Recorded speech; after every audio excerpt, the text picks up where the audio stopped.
In Gavin Extence's debut novel, The Universe vs. Alex Woods, the young protagonist embarks on a bizarre and whimsical journey after forming an unexpected bond with a marijuana-addled Vietnam War veteran. The novel has drawn comparisons to the works of Kurt Vonnegut and Mark Haddon. The story begins at the end of Alex Woods' tale. 17-year-old Alex finds himself in the driver's seat of his friend Mr. Peterson's car, which is parked on the side of the road. Beside him is an urn containing Peterson's cremated remains. The police pull him over, shining a flashlight into the car.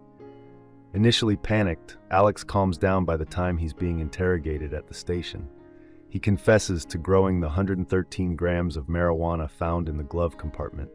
The police accept the simplest explanation for his situation, but Alex is determined to tell his full story. He begins by recounting his life 7 years earlier, when he was just 10 years old. Living with his mother, a fortune teller, Alex's life changes drastically one day when a meteorite crashes through the bathroom window, striking him on the head. Alex reflects. She didn't realize she'd foreseen the entire catastrophe until after it had happened.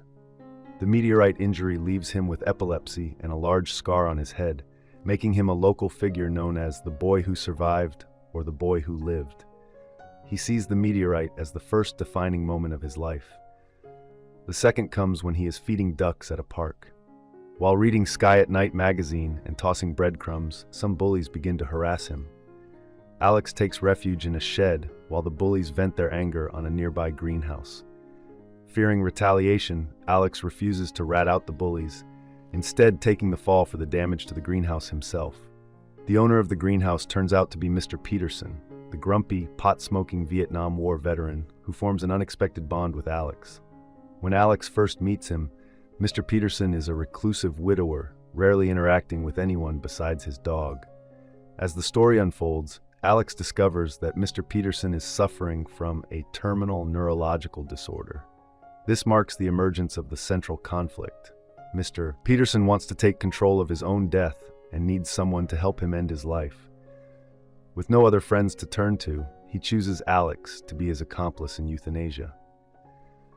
This request forces Alex into deep self-reflection as he wrestles with the moral implications of participating in the plan.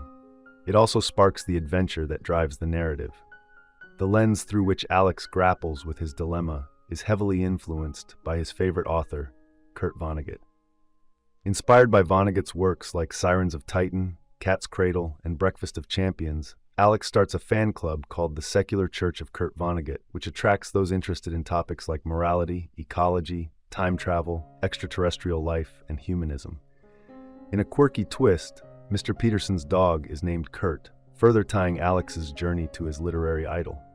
Though the title suggests the universe is against Alex in many ways, being struck by a meteorite that causes his epilepsy and having his best friend seek euthanasia, there's another side to the universe's role in his life. Much like Vonnegut's perspective, the universe presents both chaos and order, and Alex must learn to accept both. Ultimately, Alex and Mr. Peterson successfully carry out their plan, traveling to Zurich to find a doctor who will help Mr. Peterson die on his own terms. Readers find themselves rooting for the success of their mission, regardless of their views on euthanasia. This empathy and moral complexity speaks to the deep humanism at the core of the novel, a humanism that would surely resonate with Vonnegut. I hope you enjoyed this video. Leave a like if you did, and be sure to subscribe. Thank you.